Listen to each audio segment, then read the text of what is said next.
Have you ever stood at a crossroads where a single decision could change your entire life? Clara, a successful businesswoman at 37, seemed to have it all: wealth, fame, and a prestigious engagement.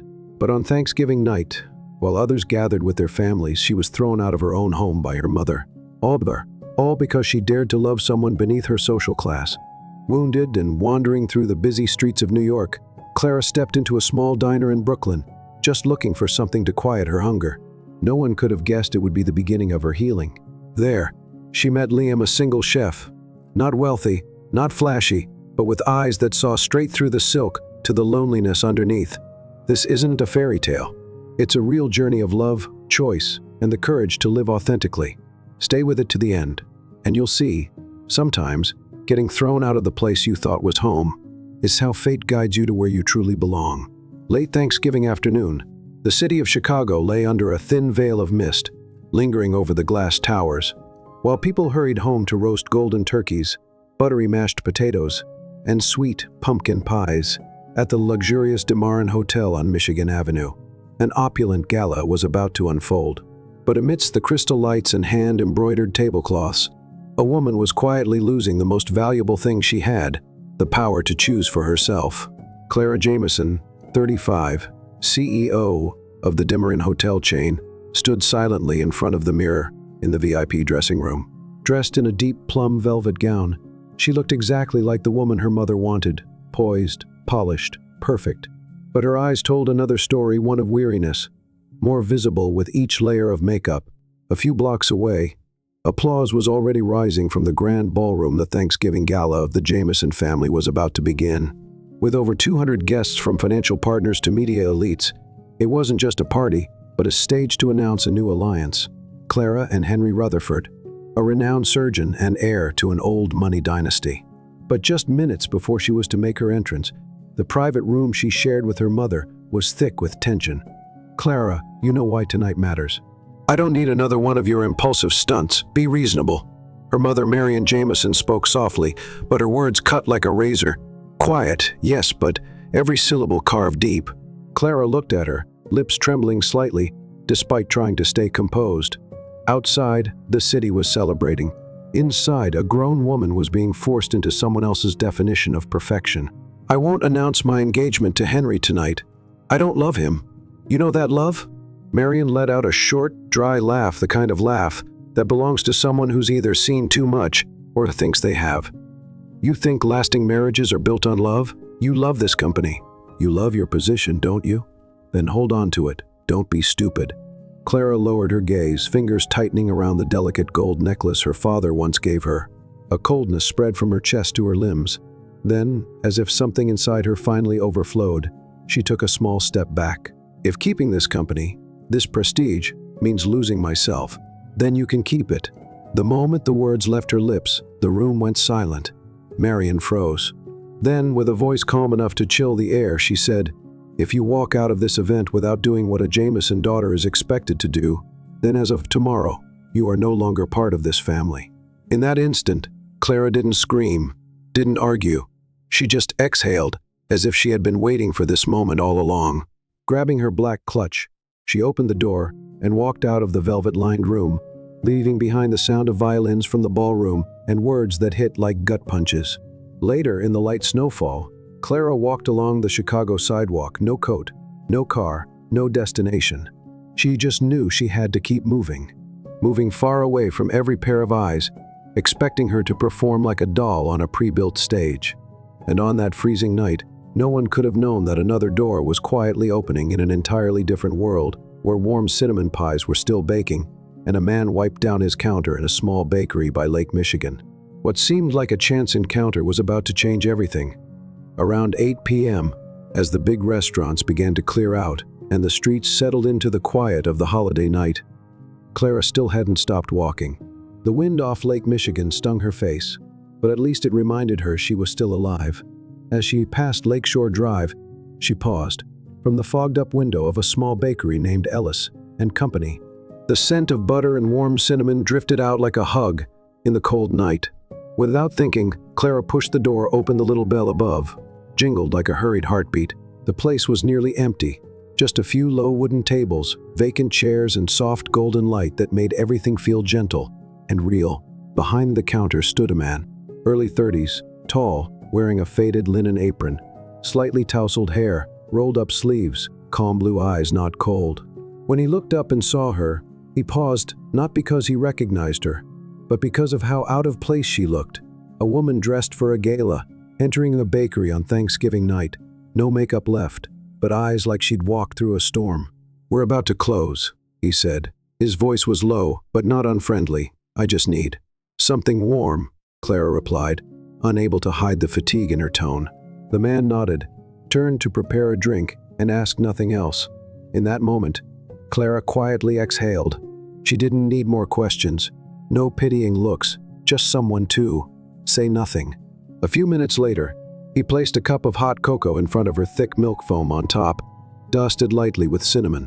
The scent made Clara close her eyes without realizing. "I don't drink coffee after 7, he said, as if explaining his choice. "I didn't ask," Clara replied, and almost smiled. For the first time in hours, a real smile. He raised an eyebrow, then smiled too. He pulled out the chair across from her, not rushing to ask her name or trying to be overly kind. He simply sat. After a few sips of cocoa, Clara spoke first. "You own this place?" "Yeah," he nodded. "I'm Noah Ellis, Clara," she replied. "Simply, I'm guessing you didn't come here for pie." "No." She set down her cup, eyes drifting to the foggy window. "I just got kicked out of my house on Thanksgiving." Noah didn't press. He just sat quietly. And that silence oddly opened her up, something rare for her. "I was raised to be perfect. Everything, career, image, even the man I'd marry had to meet expectations. But tonight, for the first time, I stepped outside of all that. And I didn't think it would be this cold." She let out a soft laugh. But it wavered like smoke that disappears into the air. Noah slowly poured more cocoa into her cup. No advice, no judgment. "Do you usually spend holidays alone?" Clara asked. "Yeah, I used to have family plans and all that, but not this year." A brief pause. Then Noah looked down at her. "Do you want to stay a little longer? We're about to close, but if you need somewhere to breathe, I won't ask you to leave." Clara looked at him. A stranger, in a small bakery, in the middle of a loud city, yet he was the only one who made her feel unjudged. A quiet kind of peace she'd never known, not in all her years wrapped in silk and wealth. "Just for a little while," she replied. "I don't really have a home to go back to anymore." Noah said nothing, but he stood up, walked into the kitchen, and returned with a small warm apple pie, setting it gently in front of her. His eyes didn't pry, but they held something, understanding. And so, on that cold holiday night, in a quiet little bakery, two strangers began something they couldn't yet name, but perhaps, for the first time, they were exactly where they needed to be, at exactly the right time. The next morning, Clara woke up on a worn brown fabric sofa in the back corner of the bakery. She jolted briefly, not recognizing where she was. Dark wood ceiling, the scent of flour and cinnamon still hung in the air. As the memory came back, she exhaled. This wasn't a luxury hotel, not the penthouse she once shared with Henry. This was here, a small bakery on a street corner, cozy and real. On the wooden table nearby, a handwritten note. "I went to the market for ingredients. Coffee's ready in the pot. Stay as long as you need, Noah." Clara looked at the slanted, left-leaning handwriting, neat, sincere, and unpretentious. Her chest softened, not with sadness, but with a rare calm she hadn't felt in years. A peace that asked for nothing in return. She walked into the kitchen, quietly poured herself a cup of coffee, and it struck her how strange it felt. Strange to be here, wearing an old sweater someone, probably Noah, had left out for her. No makeup, no buzzing phone, no meetings, no wary glances, just coffee and quiet. For the next week, Clara still hadn't left the bakery. She didn't stay all day. Mornings were spent helping Noah clean the kitchen, brew coffee, slice cakes. Then she'd wander through the streets of Chicago, sit and read in Grant Park when the weather allowed, or lose herself in quiet old bookstores. She hadn't contacted Henry, hadn't gone home, or rather, the house that had shut its doors on her. Each night, she returned to the bakery the way someone might return to shelter. Noah didn't ask, didn't push. He simply gave her space. Clara had lived among people who had everything: mansions, luxury cars, 5-course French dinners, imported champagne, and perfectly polite, perfectly hollow conversations. But among them, she'd never truly belonged. Here, surrounded by ovens, flour, and a man who only spoke when necessary, Clara felt like for the first time she could finally breathe. One quiet evening, after most of the customers had left, Noah handed her a small cake, not something they usually sold. A soft chocolate cake dusted with powdered sugar. On top, in messy white icing, were the words, "Thanks for staying." Clara laughed. A real laugh. "Do you always bake your messages to people?" she teased. "Only when I don't know how to say them out loud," Noah shrugged. "Besides, I think someone who got kicked out of her house deserves something sweet." She didn't answer right away, just quietly said, "Thank you for not asking me why. I figure everyone has their own reasons to run," Noah replied. "I used to run too. Different from you, I wasn't running from someone. I was running from myself." That made Clara pause. Under the kitchen light, she looked into his eyes. They weren't quiet anymore.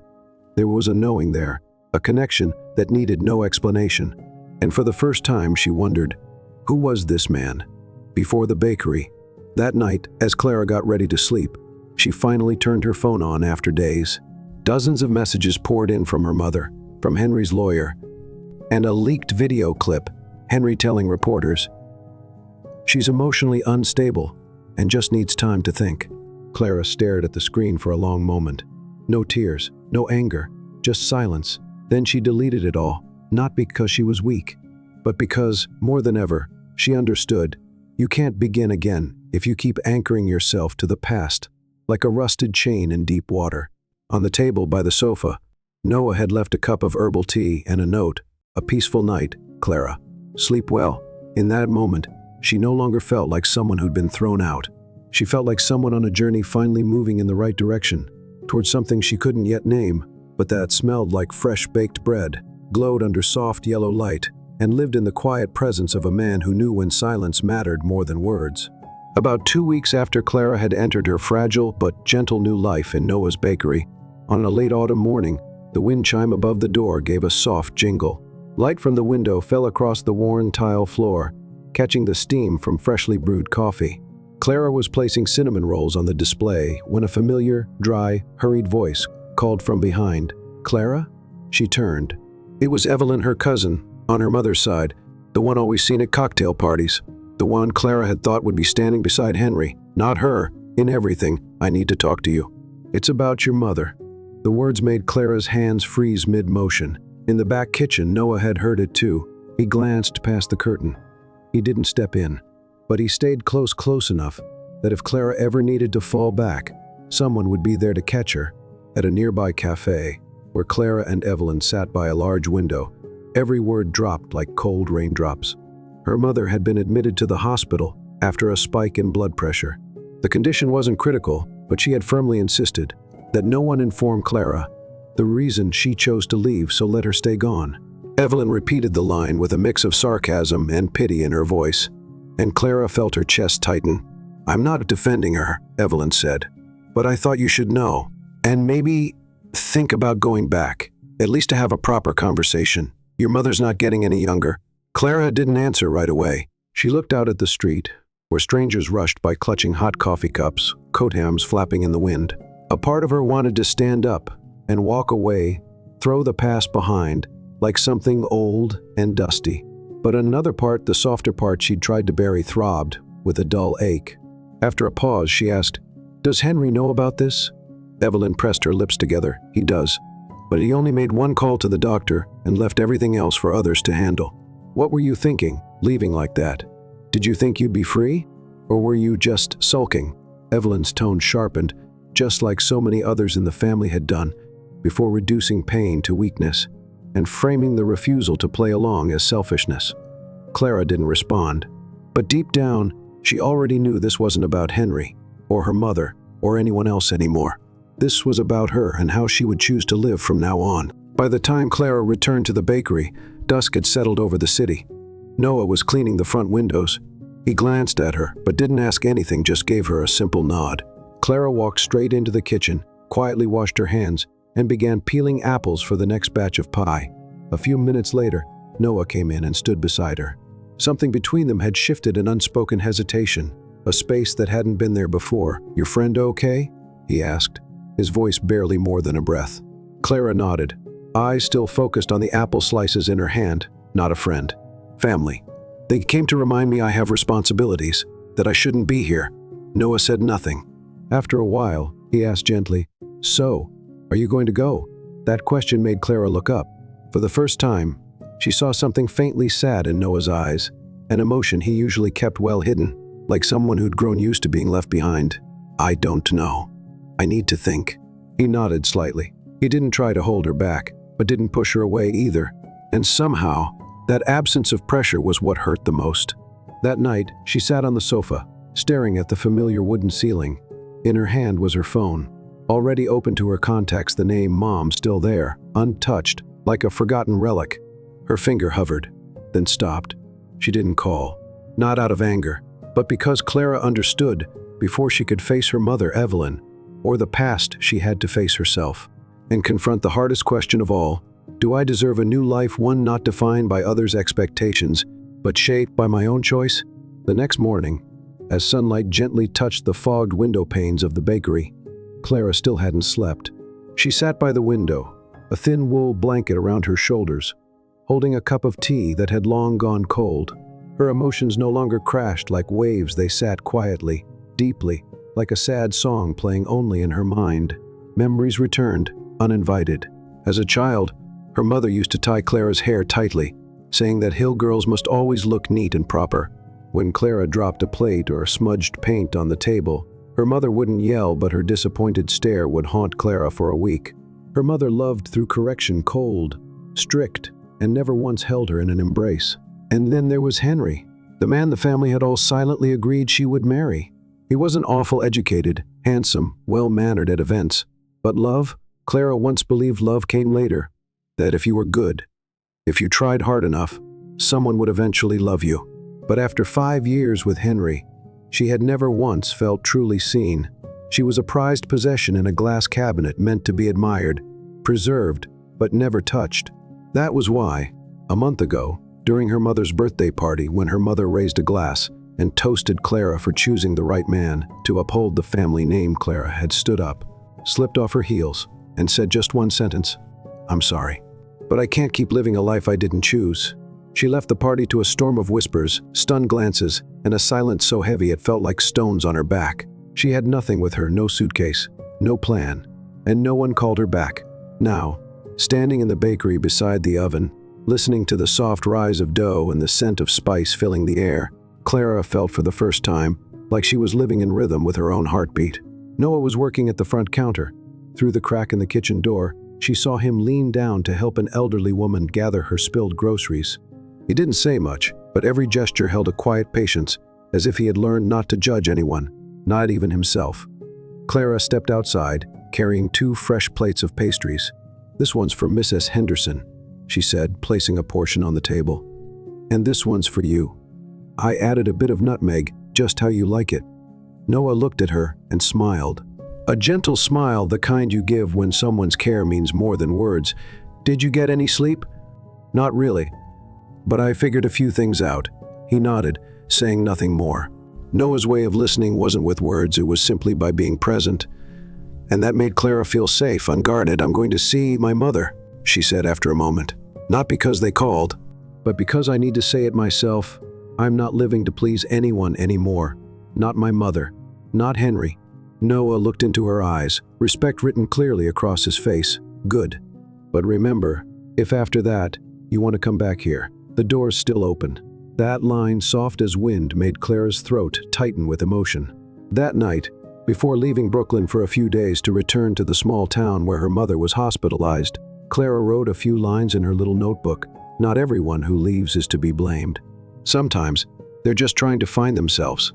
Then she closed the notebook, tucked it into her bag, and stepped out of the bakery, a place that, in just a few weeks, had become a part of her heart. On a gloomy Tuesday morning, the bus carrying Clara left the city, cutting through long stretches of open fields and tree-lined roads brushed in deep autumn reds. She sat by the window, jazz playing slowly through her headphones, hands lightly trembling over the note with her mother's hospital address, where she was recovering after a mild stroke the week before. The last time Clara had returned home was 6 months ago, after that tense birthday party. Since walking out of that mansion amid thunder, and the sound of a chandelier crashing. No one from her family had called. Not until Margaret Hill's health declined did her personal assistant send Clara a short message. She wants to see you. No sorry. No daughter. When Clara arrived at the hospital, a light rain had just begun to fall. The cold drizzle soaked her coat, making her clutch her bag tighter. The VIP ward was on the third floor, white, quiet, so still that every footstep echoed. Room 315's door was slightly ajar, soft yellow light spilling onto the gleaming tile floor. Margaret lay on her side, blankets pulled high, silver hair neatly pinned back. She was composed, even in illness, but her eyes, those once sharp, cold eyes, were sunken now, moist and quietly fixed on the doorway. Clara took a deep breath and gently knocked. "May I come in?" Her mother didn't reply, but neither did she turn away.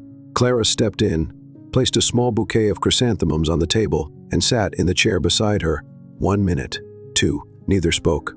Only the steady beeping of the heart monitor reminded them that time still moved, no matter how long they stayed silent. "Are you feeling any better?" Clara asked softly. "A little," her mother replied, hoarse and curt. Another pause. But this time something had shifted. Clara looked at her mother, really looked, and noticed the deeper wrinkles, the once firm hands now trembling as she reached for a glass of water.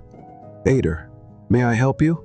Clara asked, gently lifting the glass and steadying it for her to sip. Her mother didn't refuse. "I thought you'd never come back," she said, not with blame, not with anger, just as a statement of fact. Clara's fingers tightened around the glass. "I thought you'd never want me to." A faint furrow formed on Margaret's brow. "I was wrong about many things," she murmured. "About thinking you needed someone like Henry to be stable. About believing marriage is duty, not feeling. I didn't know how to love in the way you needed." Clara hadn't expected those words. Her heart thudded not from joy, but because it stirred all the years she'd longed for such an acknowledgement. A hug. A warm look. "I wanted to hear that from you so many years ago," Clara said, voice trembling. "But now, I don't need an apology. I just need you to understand. I won't live pretending to be someone I'm not." "I know," her mother whispered. "I just regret understanding that too late." Before leaving the room, Clara placed her hand on her mother's shoulder. Not as forgiveness, but as the gesture of a daughter choosing to let go of old burdens, to move on. "I've found a place. Not the home you once imagined for me, but a place where I can be myself." Margaret looked up at her, eyes glistening, and gave a small nod, the first time Clara had ever seen her mother real, not controlling, not withholding, just a woman learning to let go of what never truly mattered. On the bus back to Brooklyn, it was still raining, but this time there was no storm inside Clara, only a gentle quiet, a kind of forgiveness not for her mother, but for herself for the years she had chased acceptance that was never truly hers. 3 days later, Clara stood in front of the small bakery on the corner of Atlantic and Court, a place marked by the faded wooden sign that read Sage and Crumb, and window panes that always smelled of butter and milk. The Brooklyn sky was calm, the sun warming the old red bricks. She opened the door. The familiar jingle of the bell rang like a welcome home. In that instant, Clara felt herself return not just to a place, but to a life she had chosen. One without glitter or excess, but full in the simplest, truest way. "Clara," came Maya's voice, her dark-skinned coworker from behind the counter. "You're back? Oh my God, we thought you weren't coming back." Clara smiled, took off her coat, and hung it on the wooden hook by the door. "I wasn't sure either until I was on the bus yesterday." Maya rushed over and hugged her tightly, then stepped back, scanning her friend's face with a mix of joy and concern. "You okay?" Clara nodded. Slowly, but surely, things aren't simple. "But I'm okay. Actually, I'm more okay than I thought I'd be." At noon, while Clara was kneading dough behind the counter, the door opened once more. A gust of wind carried the scent of old cigarette smoke and coffee from the street. She looked up, and her heart gave a small jolt. Liam walked in, wearing his worn denim jacket, a deep red scarf casually looped around his neck, and in his eyes, that familiar mix of surprise and relief when he saw her. "Clara." His voice was still the same, low and warm, just enough to stir every emotion she'd tried to tuck away over the past few days. "Maya told me you were back." "I got back this morning," she replied, wiping her hands with a dish towel and stepping out from behind the counter. They stood at a distance not far, but not quite close enough to feel familiar. Neither said anything more, only their eyes searching each other, quietly scanning for remnants of what was left after the last time they collided. It was Liam who finally broke the silence, I thought. That last time was goodbye for good. Clara gave a soft smile, not sarcastic, but the smile of someone who'd been through storms and learned not to brace so tightly anymore. I thought so too. But then I realized I was running away from the only person who ever really saw me for who I was. A moment passed. "I missed you," Liam said, as if each word had to pass through layers of pride and hurt. Every morning I still brewed an extra cup of tea, still put 2 pastries on a plate, even when it was just me. Clara swallowed the lump in her throat, then smiled a smile this time tinged with the tremble of a beating heart. "You still remember I like Earl Grey with milk? And spicy cheese biscuits on gloomy days," Liam answered quickly, then looked down. "But I didn't come here to take anything back. I just wanted to say, I'm here if you want to start again, as friends or whatever it becomes." Clara didn't answer right away. She looked at him, really looked to be sure the man in front of her was still the same Liam, steady, quiet, and never once asking her to change just to fit in. "I'm not ready," she said honestly. "I need more time to heal with myself." Liam nodded. "I can wait. Just knowing you're living your own life, that's enough for me." "For the first time," Clara replied, eyes shimmering, "and I don't want to lose that." That evening, after closing, Clara sat alone in the bakery, the golden sunset bathing the room in warm light. She sipped her tea, writing a few lines in her old leather-bound journal. "I don't know what's waiting ahead, but this time, I'm walking forward on my own feet, no longer living to please others, no longer holding together a perfect image. And if love comes, I want it to come for who I truly am, with all the cracks, the pieces, and the stumbles I've had to climb through." On Sunday afternoon, with the sun hanging low over the rooftops of old wooden houses, Clara stood in front of the place she had, for years, called where I used to live but never quite home.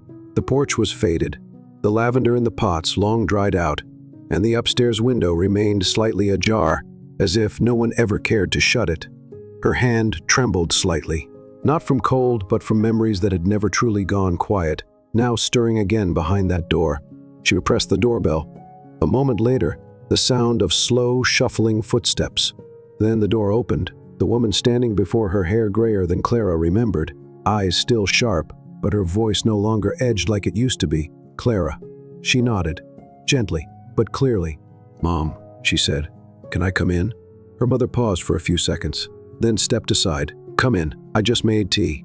In the living room, the air felt thick, not because of the old furniture, but because of everything left unsaid, every cut never stitched.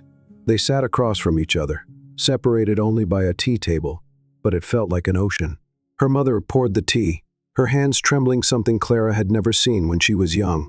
Back then, her mother had been a statue of control, orderly, composed, always right. "I heard about the birthday party, and about you and Michael," her mother said, not looking at Clara. "The papers wrote a lot." Clara let out a slow breath, lips pressed tight. "I know.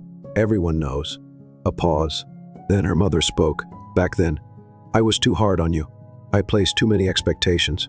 The words made Clara lift her head, surprised. "Mom, I didn't know how to love you the way you needed," her mother went on, voice low. "I always thought protecting you meant making you strong. No weakness, no retreat. But what I should have taught you was how to forgive yourself, not how to live to please me." Clara clenched the teacup in her hands, emotions welling up but held back. "I was angry with you for a long time," she said slowly. "But I was also angry with myself for living as if I had no right to choose, for thinking I had to succeed to be loved." Her mother's gaze met hers this time without flinching. "And now, Clara smiled, weak but real. "I'm learning to love myself, both the parts you didn't accept and the ones I used to hide." Her mother nodded, her eyes now red and glassy. "I don't know if I can change overnight, but I want to try if you'll let me." Clara looked up at the old ceiling where she had once sat beneath, crying quietly into the silence of the night. Everything looked the same, but her heart was different now. And maybe, just maybe, her mother's was too. "I don't expect you to be perfect," Clara said. "I just need you to be honest, the way I'm learning to be." As Clara stepped out of the house, the sky had already darkened. The air was cool, but strangely, her heart felt warm. She wasn't sure what the future held for her and her mother, but she knew this. If just one of them had the courage to speak first, any crack could be mended. Just as she walked out through the old wooden gate, her phone buzzed in her coat pocket. A message from Liam. I'm making pasta. What do you prefer, cream or tomato sauce? Clara chuckled and typed back, anything's fine, as long as there's garlic butter toast. And as she crossed the narrow street glowing under soft yellow light, she no longer felt like someone fleeing the past. She was walking toward her own future. That evening, Liam's tiny kitchen was filled with the smell of sautéed garlic, simmering tomato sauce, and fresh bread just out of the oven. Clara stood by the doorway, coat still on, watching the man hunched over a cast-iron pan. She didn't say anything, just quietly observed the way he flipped the bread, sprinkled on some shredded cheese, then turned and smiled at her, with that familiar warmth in his eyes. "Welcome back to real life," Liam said, teasing but gentle. "How was your day?" Clara took off her coat and hung it up. She walked slowly to the table, already neatly set, and sat down. "I visited my mother." Liam paused mid-motion, and I never thought I'd do it, but I did. I said things I should have said a long time ago. Her voice didn't waver, but her gaze carried the quiet weight of someone who just weathered a storm. "She apologized," Clara continued. "For the first time in my life, she said she was wrong." Liam sat across from her, elbows on the table, eyes fixed on hers. "Are you okay?" Clara nodded. "Not completely, but I'm getting there." They ate dinner in a comfortable silence. Not awkward, just a mutual respect for thoughts still being digested, not just the pasta, but everything emotional that had come with the day. After the meal, Liam handed her a ceramic mug with a doodle of a bear hugging a heart, black coffee. "No milk, just the way you like it." Clara smiled, her hands warm around the cup. A little later, they sat together on the couch. The TV was on, but neither cared what was playing. Outside the window, New York had begun to quiet down. "I've thought a lot about the choices I made," Clara said, her voice more for herself than for him. "I didn't choose Michael because he made me happy. I chose him because he was the right choice for everyone else." Liam stayed silent. "I used to think if I chose differently, if I slowed down, if I painted instead of attending one more investment seminar, if I loved the person who made me laugh, instead of the one who made my mother proud, I'd lose everything I'd built. And now?" Liam asked softly. "Now I think, nothing is worth trading away who I really am." She turned to him, her eyes lit by the soft amber glow of the lamp. "I don't want to keep living as someone else just to fit in. I want to be me. And if someone chooses to walk away because of that, then I'll let them." Liam didn't reply with words. He simply reached out and held her hand. A gentle, steady hold. No grand promises, no dramatic gestures. Just this, "I'm here." Near midnight, as Clara was getting ready to leave, Liam walked her to the door. Just before opening it, he spoke quietly. "Clara." She turned, her expression softening. "I know you're not ready, but if one day you want to try love again for real, as your whole self, not the version the world expects, just know, I'm still here." Clara didn't answer right away. She simply nodded, then stepped outside. As the door clicked shut behind her, she didn't feel alone the way she used to. Her heart no longer fit into anyone else's mold. For the first time in her life, she felt she had the right to choose, not out of duty, not out of reputation, but out of her own happiness. And this time, she would hold on to what was truly hers. A few days later, the name Clara Monroe began appearing across finance and entertainment headlines alike. CEO dumped at boyfriend's birthday bash. Clara Monroe, the woman who walked away from the Goldsmith dynasty and its empire. Is she okay? Is she dating a chef? She didn't know how the tabloids had gotten hold of the story so quickly. Maybe someone at the party had secretly recorded the moment she was thrown out of the Goldsmith estate. Maybe someone wanted to smear her. Or maybe no one really cared about the truth. They just wanted a story. And she, in her black dress, tearful gaze, and proud stride out of the mansion, had become the perfect symbol for a week's worth of gossip.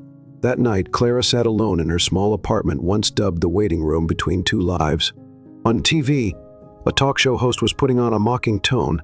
"Miss Monroe certainly has unique taste, ditching heir to the throne Michael Goldsmith to fall for. A guy who makes pasta in a tiny queen's kitchen. Romantic, huh?" Clara turned off the TV. She picked up her phone, a flood of unread messages. From her mother, from old industry friends, from partners, and from Michael. "Clara, I think we should talk. There's something important. I know you're angry, but don't let emotions ruin everything. My father said if you issue a public apology, we can work something out. I still love you." Clara read that last message several times. But instead of feeling moved, she felt a hollow silence inside. For the first time in years, she realized she didn't need to respond. She didn't need to go back. Not out of anger, not out of pain, but because she had already walked away, truly walked away. The next morning, Clara walked into the office. On her desk was a major sponsorship contract from a bank partially owned by the Goldsmith family. Attached to it was a small note, "Reconsider emotional decisions. We need stability." She picked up the pen. It felt heavy in her hand. For years, she had dreamed of recognition like this, a contract that would cement her place in the industry. But now, all she felt was exhaustion. "Emily," Clara called to her assistant, who was organizing documents. "Yes. Draft a press release for me. Keep it simple. Something like, 'We thank Ashmore Bank for their interest, but Monroe Studio will not be entering a partnership at this time. We prioritize partners who share our values of transparency and respect for people.'" Emily looked up, wide-eyed. "Are you sure? This is the biggest deal we've had all year." Clara nodded, without hesitation. "I'm very sure." She knew people would call her foolish, emotional, unprofessional. But for the first time in her career, she didn't need everyone to agree with her. She only needed to know one thing for herself. She was no longer living in the shadow of someone else's expectations. That evening, Clara went to Liam's place. He was in the kitchen chopping onions, Bluetooth earpiece in, jazz playing softly in the background. When he saw her, he removed the earpiece and set the knife down. "You okay? Do you know you're in love with someone the press calls a mysterious chef?" Clara asked, trying to keep a straight face, though the smile tugged at her lips. Liam chuckled. "And I'm in love with someone who turned down the entire Goldsmith dynasty. I should probably be careful." Clara stepped forward and wrapped her arms around him from behind. A tight embrace, as if holding on to her new self.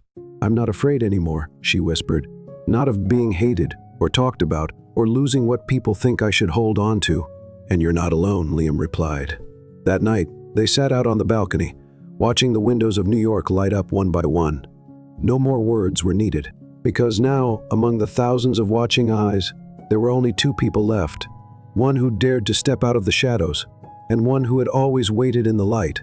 On an early autumn morning, Clara Monroe sat alone in a small cafe near her office. She ordered her usual latte, but this time didn't open her laptop. She just stared out the window, where a group of high schoolers laughed and ran by, their carefree steps echoing youth. And at that moment, she realized it had been a very long time since she truly lived. She had existed in meetings, in business plans, in investor praise, and shareholder scrutiny. But lived? With her heart? With her real feelings? No. She'd gotten lost, climbed a ladder someone else had built, thinking the top was where the lights were, where validation waited. But today she wanted to climb down. An hour later, she returned to the office. She called Emily and the board into the meeting room. Their faces were puzzled when Clara set a stack of papers on the table. "I'll be stepping down as CEO over the next 6 months," she said calmly, as if she were just announcing a change in working hours. The CFO shot up from his seat. "You can't be serious." "Clara, the company is growing 12% per quarter. Why leave now? Because now is exactly the right time," she said. "I don't want to keep building a company just to satisfy rankings. I want to remember why I started in the first place." "What will you do instead?" Emily asked quietly. Clara looked at her assistant, her right hand for the past 5 years, the one who shared countless all-nighters. "I'm opening a community art studio," she smiled, "for young girls who can't afford to study design to create, to find their voices." A beat of silence. Then Emily began to cry. I'll go with you." Clara laughed, eyes misty too. "Not everyone will get it, but the ones who do, they'll walk with you a long way." That afternoon, she went to find Liam. He was preparing for a free cooking class at a high school in the Bronx. Clara stood outside the classroom, watching him teach a group of teens how to chop onions without crying, how to season food by feel. His face lit up every time a student got it right, his eyes never seeking spotlight, only focused on what was kind and real. After the class, Clara took him to a nearby park. She told him everything, stepping down, leaving the CEO title behind, the plan for the community studio. Liam listened in silence, then smiled. "You just made a big move. Do you think I'm crazy?" "I think. You've just started living." They sat hand in hand, watching the burning orange sunset. No more words were needed, because both of them knew the life they were beginning didn't need a spotlight. It only needed each other. And the truth, that night Clara lay curled on the small sofa in Liam's apartment. No luxury bed, no scented candles or background music, just the scent of clean cotton and the steady breath of the man beside her. And for the first time in her life, she didn't need to run anymore. No need to prove anything. No need to be chosen. Because finally, she was the one choosing a life that was kind, simple, and whole in her own way. 2 weeks after her resignation announcement, Clara Monroe officially signed the papers transferring executive power. The 38th floor boardroom, where she once made million-dollar decisions, suddenly felt distant. She looked around one last time. The glass walls reflected the image of a woman stepping down from a peak she had built herself not to fall, but to walk a new road, one that ran closer to the ground and closer to her heart. She didn't cry. She didn't regret. She just felt light, as if, for the first time, she was living as her true self.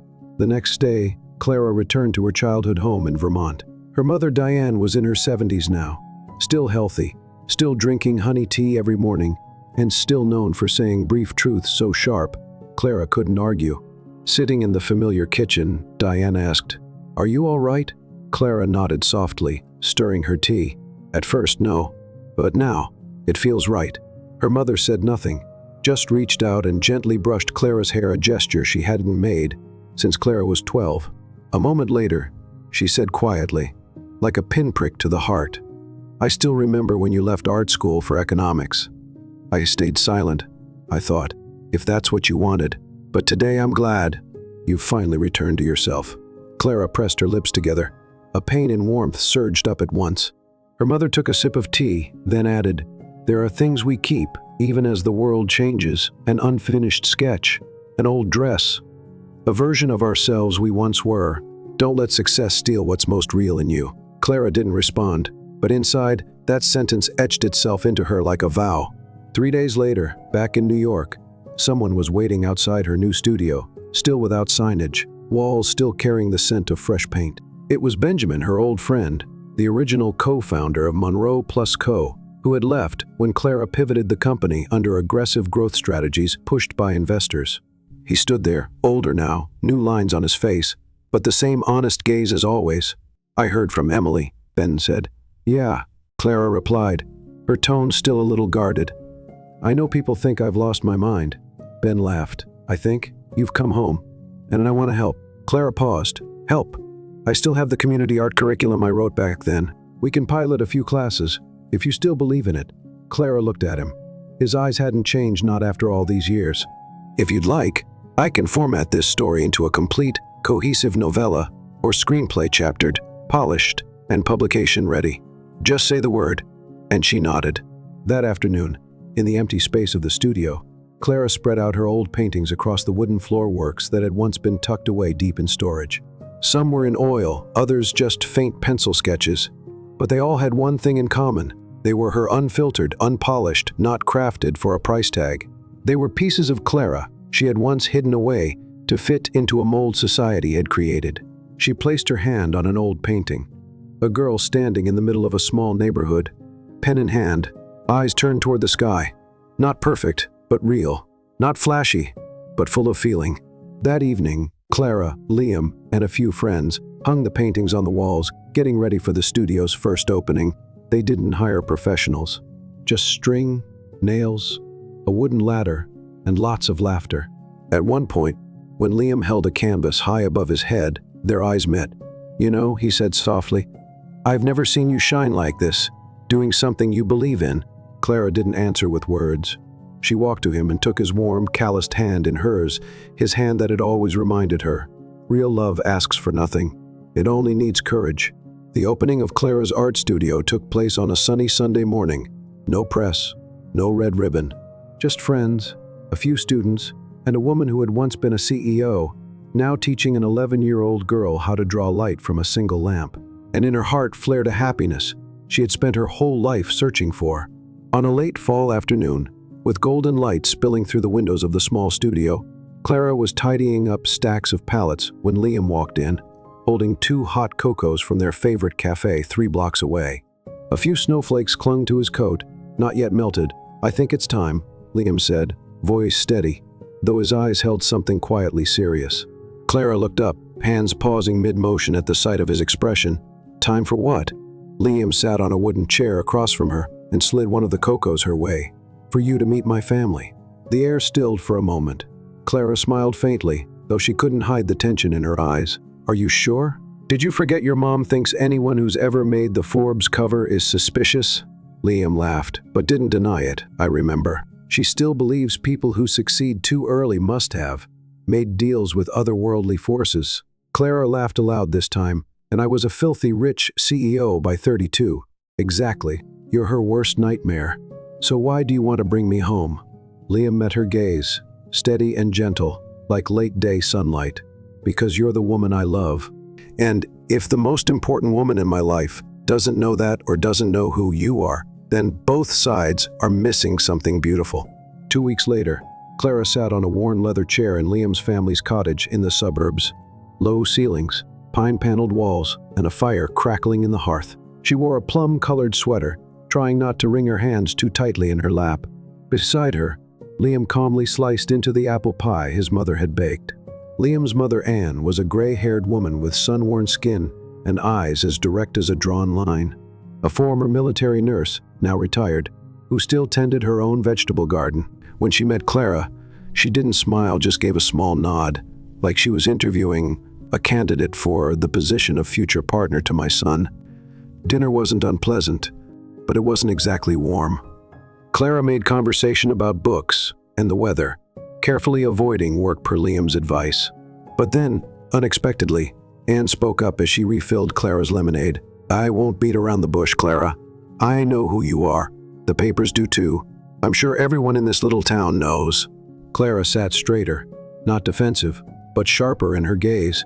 Then I'm all the more grateful to be sitting at this table. Anne nodded slowly. My son is a good man, but he loves easily so much so he can lose himself in the process. I don't want him living in anyone's shadow no matter how brilliant they are. Clara looked at Liam. He didn't look away from his mother, but said nothing. Clara turned back, her voice steady, honest. I don't want anyone living in my shadow. I only want to be myself, and be with someone who doesn't have to change themselves to fit beside me. Silence stretched long between the two women, like a tight rope strung between rooftops. Then Anne set the pitcher down and leaned back in her chair. That's a good answer, but not one that gives me peace of mind. That's something only time can prove. Clara nodded. No resistance, no charm. Then I'll let time do its work. Driving back to the city, Clara leaned her head against the window, exhaling deeply. Do you think she hates me? Liam smiled, eyes on the road. No. If she hated you, she wouldn't have said a word. She'd have just made saltier soup and banned me from bringing leftovers home. So did I pass? Liam glanced over, his eyes lighting under the soft yellow streetlights. You don't need to pass. You just need to be you. And you did exactly that. A few weeks later, Anne sent a package to Clara's studio, a jar of homemade apple jam. No note, no message, just a small act. But Clara understood. It was Anne's way of saying, I'm trying to open my heart. One quiet weekend morning, sunlight streamed through the studio windows. Clara was brewing coffee when Liam appeared, hair tousled from sleep, wearing an old Rolling Stones t-shirt. He stepped up behind her, wrapped his arms around her waist, and rested his chin on her shoulder. I was just thinking, it'd be nice if every morning started like this. Clara smiled, placing her hand over his. You can still come back tomorrow, and the day after that, as long as you don't mind my weak coffee. Actually, Liam said with mock seriousness, I haven't really tasted the coffee because you're too busy tasting me, you dork. They laughed, no need for too many words. A few days later, while Clara was sketching drafts for a new project, Liam placed a blue envelope on her desk. She looked up, curious. What's this? Open it and see. Inside was a design plan for a 2-bedroom apartment on the top floor of a small building near Fort Greene Park. One section was labeled, Studio Area with Natural Light, North-Facing Windows. Could be used for painting or plants. Clara looked at him half suspicious, half moved. What is this? We've only been dating for less than 6 months. I'm not asking to move in together now, Liam said, sitting beside her, voice calm but sure. But I want you to know, I'm serious. This isn't just our refuge for when I need to hide from the world. It's a place where, if you're ever ready, we could build something small, something ours.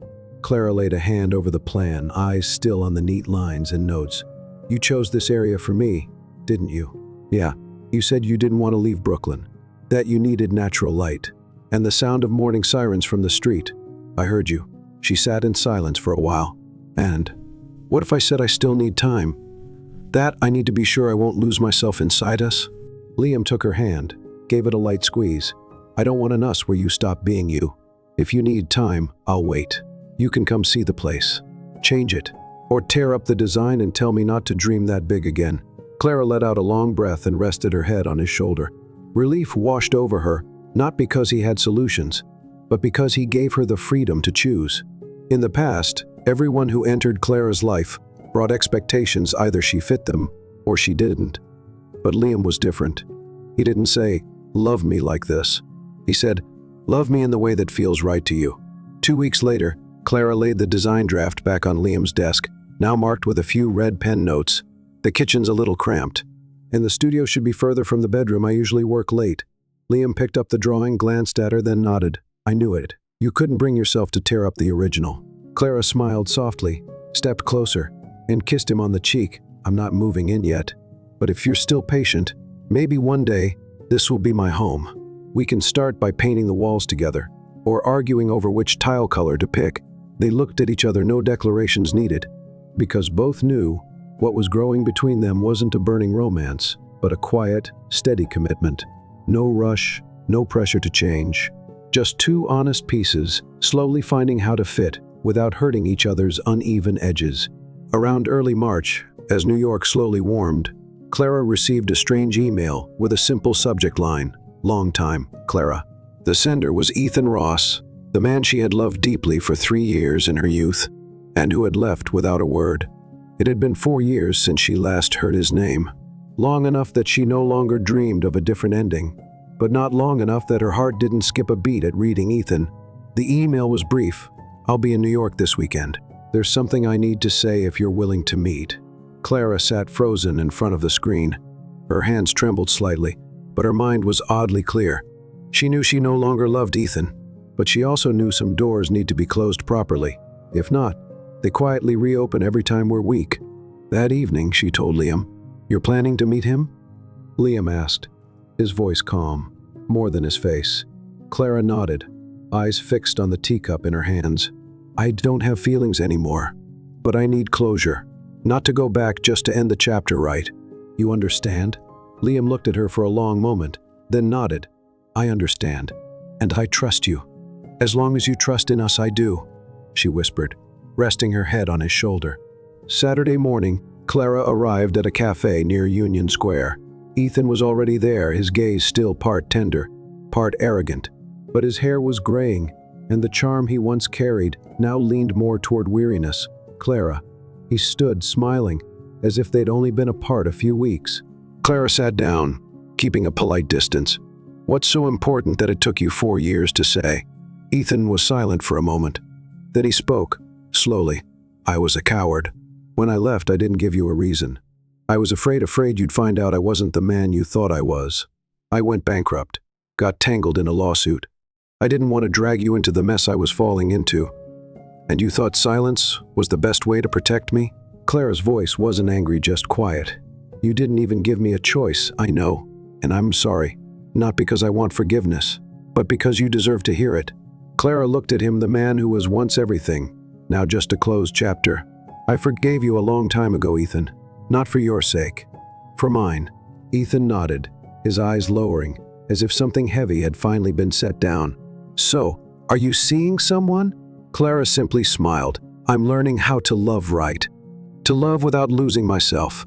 That afternoon, Clara returned to the apartment Liam had recently rented. He was reading, warm light spilling over his hair, the whole scene as peaceful as a frame from an old film. She walked up and hugged him from behind, just like he always did in the mornings. I saw Ethan. And? He apologized. I did too. It ended. Gently. Liam closed his book, turned toward her, eyes searching hers. And you? Anything change? Clara placed a hand on his chest. Only one thing clearer than ever. I'm not reaching for the past anymore. I'm living for the present. And the present is you. Liam tightened his hold on her, his lips brushing her forehead. No more words were needed. In the small apartment, among unfinished design drafts, two people who had walked through their own pain were now learning how to write a new chapter on their own terms, not shaped by anyone else's expectations or histories. One spring morning, just when everything seemed to be falling into place, Clara received a call from a gallery in Chicago, where she had applied months ago for a group exhibition. The manager's voice came through the phone steady, yet it made her heart race. "We've selected 3 new artists for our June show. You're one of them. Congratulations." Clara froze for a few seconds, her mind struggling to process. Chicago. The exhibition was a turning point, a real chance for her to step beyond the cozy corner cafes to let her art be seen, not hidden in her Brooklyn living room. "Thank you." "Thank you so much," she whispered. But before the joy could settle, the next sentence hit like a wave. "We'll be sponsoring a workspace and residence for 3 months. Starting next week." Next week. Chicago. 3 months. That night, Clara told Liam in their shared kitchen, the warm space they'd only moved into together less than 2 months ago. "I got in," she said, trying to sound calm. Liam looked up from his desk.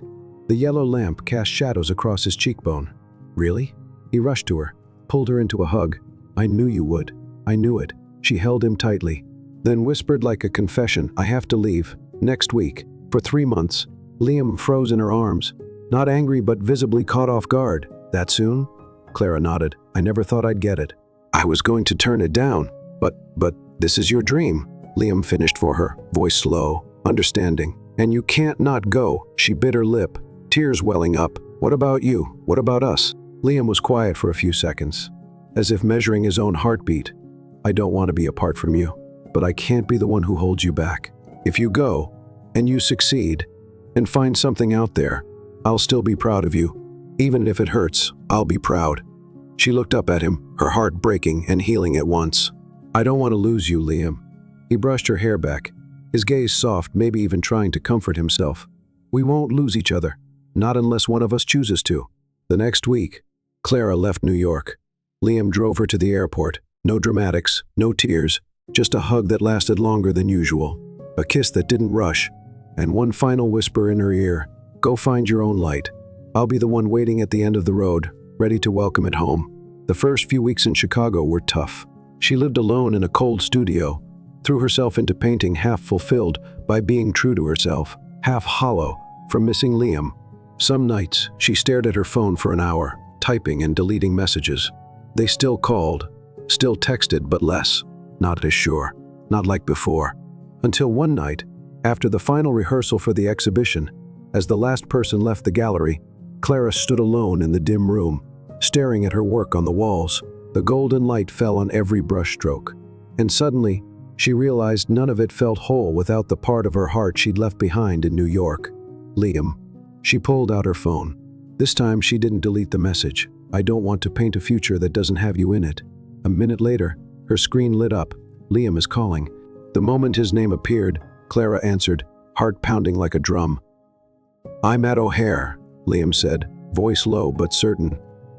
"I'll take a cab to the studio if you're still awake." Clara froze, then shouted, "You're in Chicago? You're here?" "Yeah," he exhaled. "I realized, sometimes, you don't wait for someone to bring the light back. You walk into the dark with them and light a lamp together." 30 minutes later, Liam stood at her studio door, jet-lagged and bleary-eyed, but brighter than she'd ever seen him. Clara said nothing, she just threw herself into his arms. They held each other for a long, silent, unhurried moment. That night, they slept on a floor mattress in the middle of the gallery, the scent of oil paint still lingering. No promises were made, just 2 hands holding on.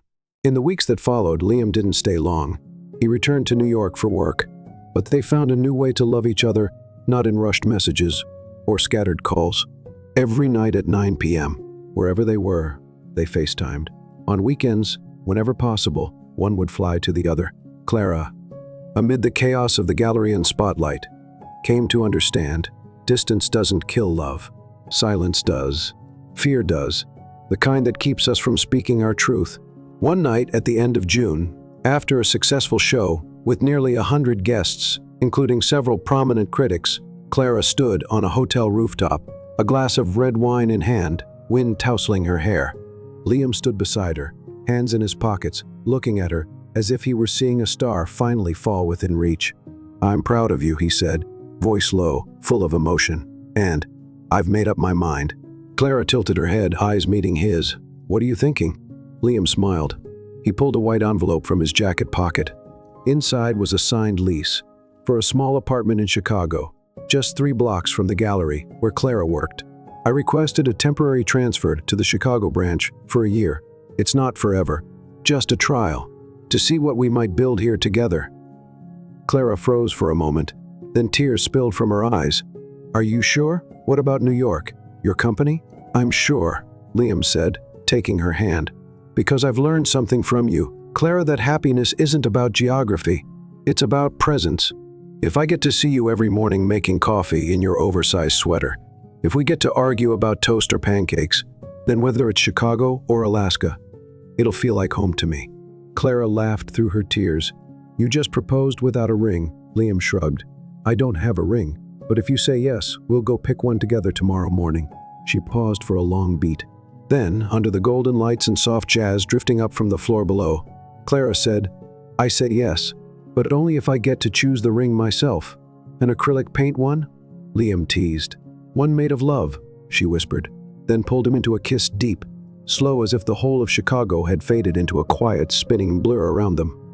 On an early autumn morning, with mist like a sheer veil over the yellowing trees, Clara and Liam officially moved into their new home, a small 2-story wooden house at the end of a quiet street in northern Chicago. It wasn't perfect. The roof needed repairs, the floorboards creaked with every hallway step, and the kitchen barely had space for 2. But to them, it was the beginning of something entirely their own, far from flashy expectations and the silent pressure of the past. On their first morning in the house, Clara woke to the sound of Liam fumbling in the kitchen. He was trying to use the espresso machine she loved, but couldn't remember the steps. Eventually, she padded downstairs in an oversized cardigan, smiling as she saw him sitting in front of a cup of white espresso. "Why is your coffee white? I thought the little jar had coffee beans. Turned out it was baking soda," Liam grimaced. "Just because I'm good with numbers doesn't mean I can't be a kitchen idiot." Clara giggled. She placed her hand gently on his shoulder. "It's okay. From now on, coffee's my job. You handle trash duty." From then on, their relationship was built around small, practical routines. Clara cooked. Liam took out the trash. Liam fixed the outlets. Clara watered the plants. These little habits slowly became their rhythm, and in those unglamorous details, they learned to love each other more deeply. One rainy evening, as they lay reading in the living room, Liam suddenly asked, "Do you ever wonder what would have happened if I hadn't walked into your gallery that day?" Clara closed her book slowly, thought for a moment, then said, "No, I don't want to live in hypotheticals. I only know that you came."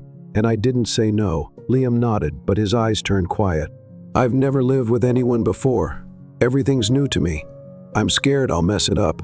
Clara scooted closer and rested her head on his shoulder. "Love isn't fragile. It's like oil paint, it takes time to dry. And even if you mess up, you can always work it back, as long as you're patient." Liam smiled, burying his face in her hair.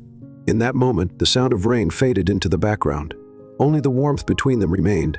The next month passed with small, memorable changes. Liam began learning to cook from scratch, each mishap filling the kitchen with smoke and laughter. Clara spent Sunday mornings painting in the attic, where sunlight poured through an old window pane. Each time she finished a piece, Liam was the first to see it, always in silence, absorbing it his own way. Once, after seeing an abstract portrait of himself, Liam stood quiet for a long time. Then he said, "I didn't know you saw me this clearly." Clara placed her hand on his chest. "Because I don't look with my eyes. I look with feeling." One evening, as they flipped through old photos from when they first met, Liam paused on one where Clara stood by her easel, laughing, hair a mess, hands covered in paint. He turned to her and hesitated. "Clara, do you think, after everything we've been through, we could?" Clara looked at him, eyes soft but sharp like she already knew. "Are you trying to propose again?" Liam blushed. He laughed, then nodded seriously. "Still no ring. But if you say yes, I'll go buy one tomorrow." Clara didn't answer. She just pulled him close, kissed his forehead, and whispered, "It still has to be the ring I pick. Just like this house, not perfect, but with the right person." On a Saturday morning, With sunlight slipping through the linen curtains, Liam woke before Clara as usual. He gently pulled the blanket over her shoulders, then slipped into the kitchen, where the light turned the wood cabinets golden. He set out 2 cups of coffee freshly brewed from the night before, a habit he'd learned after a dozen espresso with baking soda jokes. Next to them, he placed a slice of Clara's banana bread from last night. A note still sat on the table from the day before. "Don't finish the cake while I'm asleep, you greedy man." He smiled. Though they'd lived together for months, everything between them still felt new, not the clumsy kind of new, but the kind that makes your heart pause each time the person you love walks into the room. Clara shuffled in minutes later, eyes half closed, hair tousled but beautiful in that comfortable, intimate way. She glanced at the coffee. "This one's baking soda free." "Absolutely. I swear on the life of the banana bread." Clara laughed, sat beside him, legs tucked up on the chair, and kissed his cheek. "I love mornings that start like this. No rush, no noise, just coffee, you, and peace." Liam nodded, heart light with each passing breath. As time moved on, their love didn't explode like fireworks or burn like a movie scene. It pulsed steadily like a heartbeat through all the quiet moments. They ate dinner together every night, no matter how busy. Sometimes it was pasta, sometimes just a quick sandwich. But there was always a candle, and always the same question: how was your day? On Sundays, they went to the farmer's market nearby.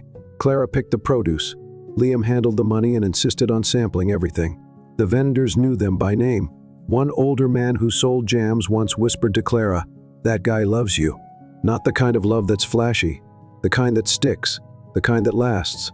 Clara just smiled. She didn't say anything, but her heart skipped a beat, not from surprise, but from knowing it was true. One rainy night, as they lay reading, Liam suddenly closed his book. "I just thought of something." "What is it?" "How long have we lived together now?" 3 months, 2 weeks, and 5 days, Clara answered without pause. "Why, I think, we should have a ritual, not a wedding, not a ring, just something to say. This is real, this is home, this is forever." Clara looked up, gaze gentle but steady. "I don't need a wedding to know I want to stay, but I agree." "Agree to what?" "Agree that we'll create small rituals, little things that are just ours, and we'll keep them the way we keep each other." Liam tightened his grip on her hand, his gaze warm. 1 cup of coffee and 1 morning kiss every day. 1 phone-free evening each week, just us and jazz. 1 handwritten letter each month about the smallest thing we love in the other. 1 unplanned trip every year. Destination doesn't matter, as long as we're together. And just like that, they stepped into a real life, not one filled with fireworks or perfect pictures, but with quiet laughter in the kitchen, doing dishes side by side, and silent hugs after long days. Their love wasn't a fever. It was a steady warmth, quiet, resilient, and enough to carry them through a lifetime. On a late autumn afternoon, as yellow leaves blanketed the porch and the air smelled faintly of firewood and memory, Clara received an unexpected text. "Clara, are you doing well? I'm back in New York. I'd like to see you just once. Send her, Ethan." She stared at the screen, her hand tightened around the phone. It had been more than 2 years since they last spoke, since the night Ethan disappeared without a word, leaving her with an unzipped suitcase and a splintered heart. She thought she had closed that chapter, but a single message had cracked open the door of the past. In the kitchen, Liam was slicing pears for their dinner salad. Clara walked in, trying to keep her voice calm. "Liam, I just got a message from Ethan." Liam paused mid-slice. He didn't look up right away, just asked quietly, "Ethan, who Ethan?" "The ex." Liam nodded, like the name was a page he'd already turned. No jealousy, no anger, just thoughtfulness. "What did he say?" "That he's back in New York. He wants to see me. Just once." Liam set the knife down, washed his hands slowly, then turned to face her, his eyes calm but not indifferent. "Do you want to see him?" Such a simple question, but it landed heavy. Clara hesitated, her heart tangled. It wasn't that she still loved Ethan, it was the fear that seeing him might make her feel fragile again or stir up some old regret. Fear that Liam might think she hadn't truly moved on. She stepped closer, took Liam's hand in both of hers, her eyes steady on his. "I don't know, but I think I need to close it properly. Not because I want to go back, but because I want to move forward lighter." Liam nodded. His eyes were quiet, but not cold. There was something there like the small ache, of someone who knows they have to trust the one they love, even when it stings a little. "Then go," he said gently. "I won't stop you. Just come back to everything you've chosen now." The next afternoon, Clara met Ethan at a small cafe in their old neighborhood. He looked different, older, more worn, but still carried that gaze that once made her believe he was forever. "I'm sorry," Ethan said the moment they sat. "I left like a coward, but I had to go to figure myself out." Clara said nothing at first. She just looked at him, calm, steady. She was no longer the girl who waited up for his texts. She was a woman who had stood up and walked forward on her own. "I didn't come back to win you back," Ethan continued. "I just wanted to say, I regret it, and I hope you're happy." Clara smiled gently, surprisingly. "I am happy, Ethan. So much. And thank you for leaving. If you hadn't, I wouldn't have met someone who showed me what love really is." Ethan nodded. There was a flicker of sadness in his eyes, but also peace. They left the cafe like two old friends, no ties, no lingering pain. Clara stepped out into the golden light of late afternoon and took a deep breath. Her heart felt light. That evening, when Clara returned home, Liam was sitting on the front steps, reading the same book he always picked up when he needed quiet. She walked over and sat beside him. "I saw him," she said. "Yeah, and I realized there's nothing left to regret, nothing left unresolved." Liam smiled. He didn't look at her, but reached for her hand and gave it a gentle squeeze. "Thanks for coming home," he whispered. Clara leaned her head on his shoulder, and for the first time, the past felt truly at rest. True love isn't about forcing yourself to forget someone. It's about being able to look back and still choose the person sitting beside you today. 3 weeks later, just when it felt like things had settled, and Clara and Liam's love had deepened even more, a quiet wave arrived in the form of a family invitation. "This Sunday," Liam said one evening as they walked through the park at sunset, "my parents are hosting a dinner for their 40th anniversary. I want you to come with me." Clara froze. She didn't answer right away. Her gaze wandered, caught in the soft amber of the evening sky. "Are you sure?" she asked quietly, her voice steady but laced with unease. Liam turned to her with a gentle smile. "Absolutely sure. You're part of my life, Clara. I don't want to hide you from anyone, especially not the people who raised me." Clara nodded, but a tangle of worry grew inside her. Not because she didn't want to go, but because she knew Liam came from a deeply traditional family. His parents were old-school New Englanders, raised on values of discipline, propriety, and social order. And she was a woman who had been divorced, who was over 30, who lived independently, had stumbled and rebuilt herself on her own terms. She wasn't the type many parents welcomed with open arms. On Sunday afternoon, Clara stood in front of the mirror, adjusting her deep burgundy dress. Elegant, not extravagant. She spritzed a light perfume and took a long breath. "Stay calm. Be yourself." When they arrived, Liam's parents' house looked like a picture from an American, a postcard.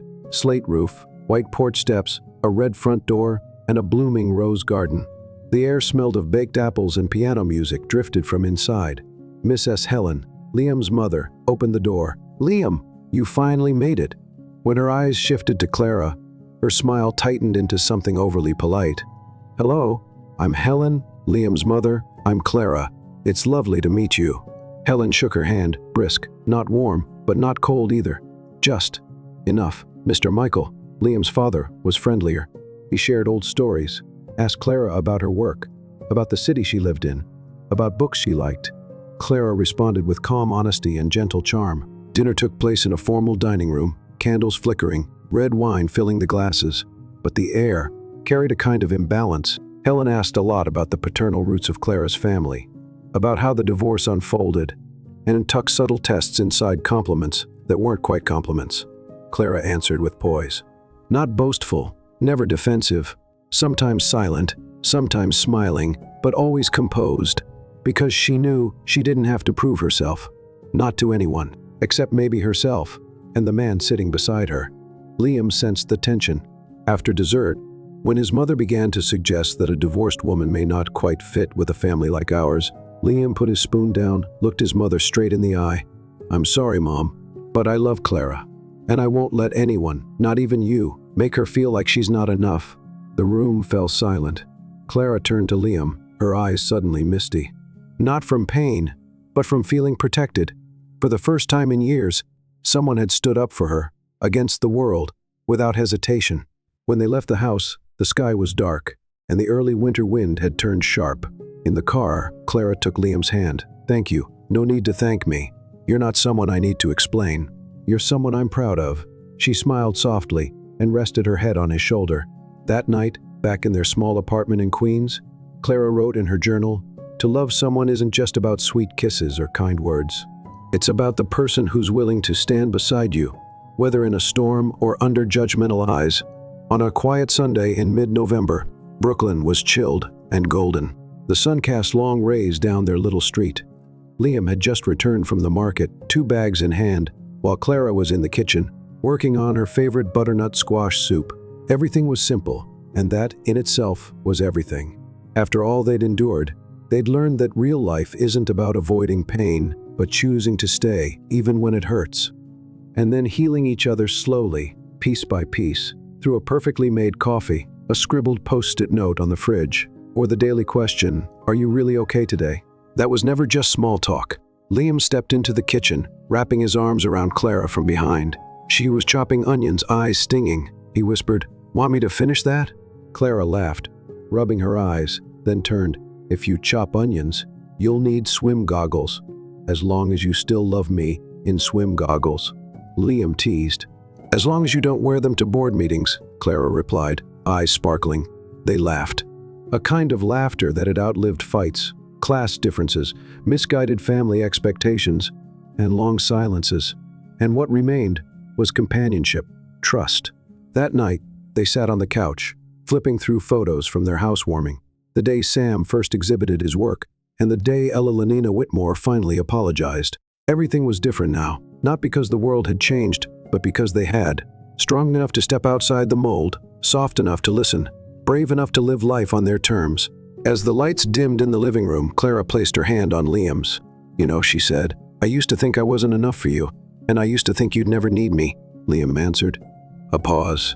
Then, both whispered, "But it turns out, we're everything to each other." Outside the window, the wind of early winter stirred. But inside their little home, amidst the sound of blankets rustling and 2 steady heartbeats, was a warmth no fireplace could ever match. The warmth of love when it's allowed to be real. 1 year later, in their cozy Brooklyn apartment, the scent of cinnamon waffles filled the air. Clara was testing a new recipe for Thanksgiving. Their first time hosting, close friends were invited. And this time, Ella Lenina would be there. Liam sat on the floor, helping little Harper, Clara's 6-year-old niece, build a wooden castle. The child was wide-eyed, focused, thrilled every time a piece clicked into place. Liam had never imagined how much joy a child could bring just by being nearby. "Harper," he said in a serious, patient tone, like a CEO explaining to a client, "to keep this tower steady, we need a strong foundation. Got it?" Harper nodded solemnly. From the kitchen, Clara watched with a softness in her gaze, like she was witnessing something beautifully ordinary and yet sacred. For a fleeting moment, Clara thought back to that night in a tiny diner, eating pancakes after being thrown out of her own home during Thanksgiving for walking away from a manufactured marriage. From a midnight diner to a real family. Who would have thought? Near noon, the doorbell rang. It was Ella Lenina. She wore a warm brown knit coat, holding a bouquet of white hydrangeas, Clara's favorite flower. When Liam opened the door, she hesitated for a moment, then said, "Where's little Harper? I brought her some nut cookies." Clara stepped out, a gentle smile on her lips. "Come in, Mom. You really know exactly what she likes." Though the early tensions between them hadn't completely vanished, there was now a quiet understanding. No need for grand apologies, no need for orchestrated reconciliations, just presence. And kindness repeated, day by day. That evening, after all the guests had left, Clara and Liam stepped out onto the balcony. Brooklyn was calm, the streetlights casting a soft glow below. They didn't speak, just held hands, as they had 100 times before. But this time, something felt different. Liam turned to her, his gaze serious. "I've been thinking about this for a while now." Clara looked at him, her heart suddenly quickening. "About what?" "About if one day you ever wanted to get married again. But this time not for family, not for appearances, not for security, just because you love one man and want to spend your life with him." Clara stayed quiet. A breeze passed gently between them. Then she smiled and gave a small nod. "Only when your pancakes are up to standard." They both burst out laughing. their laughter echoing into a city that once felt so unfamiliar, but now had become home. Because some love stories don't need grand gestures or fairy tale endings. Just two people who know who they are and still choose to stay every day.